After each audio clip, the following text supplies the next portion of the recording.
Salut à tous et bienvenue dans cette nouvelle vidéo, c'est Bciryu. Aujourd'hui on va parler du Infinix Note 5 qui tourne sur Android One.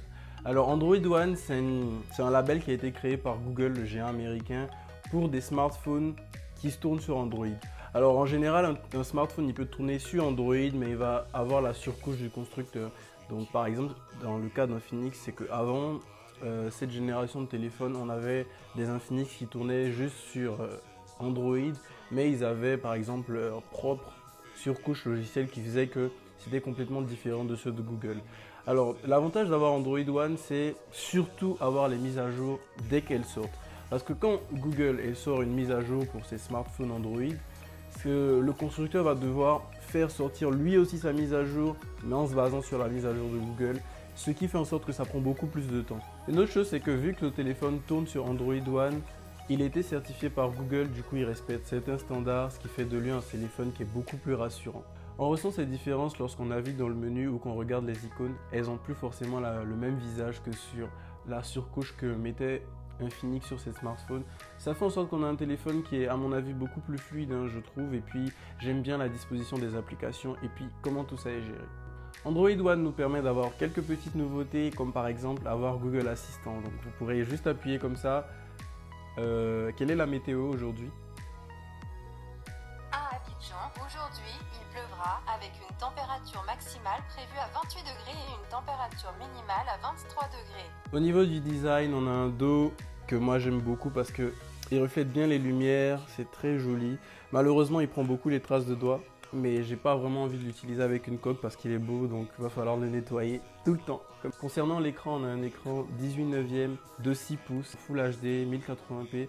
Je me souviens quand je testais des téléphones avec 720p, je disais souvent, puisque on regarde pas beaucoup de vidéos en 1080p, ça sert pas forcément à quelque chose, mais je me rends compte que si. Et quand on regarde un téléphone avec un écran en 1080p, c'est beaucoup plus défini. Du coup, même dans la navigation, même dans des petits choix de lire par exemple des sites internet, c'est beaucoup plus agréable à lire. Au niveau de la caméra avant, lorsqu'on prend une photo, tout l'arrière est très saturé, on a vraiment l'impression d'avoir des rouges tellement profonds. Ça peut être beau si on veut prendre des photos de fleurs, si on veut prendre des photos de voitures par exemple, ça peut être très beau. Mais à mon avis, c'est beaucoup trop saturé et beaucoup trop contrasté, donc ça nous fait des photos qui sont qui piquent les yeux en fait, ça a du chien en fait. Après, ça peut être joli. Au niveau de l'appareil photo à l'arrière pour faire des photos, ça marche bien. Et moi, une chose que je respecte sur un appareil photo, c'est respecter la balance des blancs.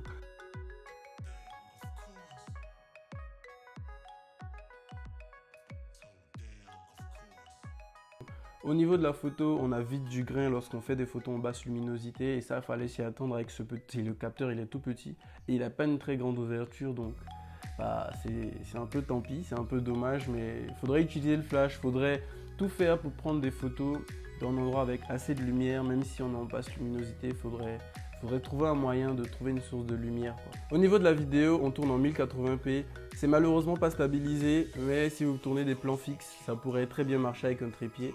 Et un avantage que je n'avais pas retrouvé sur des smartphones depuis très longtemps, c'est qu'on peut mettre en pause et puis ensuite revenir. Et puis on a l'avantage aussi de pouvoir faire des photos pendant qu'on tourne. Donc si vous êtes en train de tourner une vidéo, vous n'avez qu'à appuyer au départ et puis ensuite vous pourrez prendre des photos pendant que vous tournez votre vidéo. Si vous comptez acheter le Infinix Note 5, il va falloir acheter une carte mémoire dessus parce qu'on a 32 Go de stockage et c'est juste à mon avis. On fait beaucoup de photos et les photos elles pèsent un poids et les applications à télécharger de base elles sont nombreuses, Facebook, Snapchat, Instagram, Twitter, tout ça, ça prend de la place. Donc pour les applications installées de base, pour les photos qu'on prend énormément, les 32 Go vont suffire juste. Au niveau de la RAM, on a 3 Go de RAM, ça suffit pour un usage normal. Pour jouer à des jeux, j'ai joué à PUBG et c'était pas ouf. Ça laguait un peu pour les jeux 3D. Pour Asphalt encore, ça va.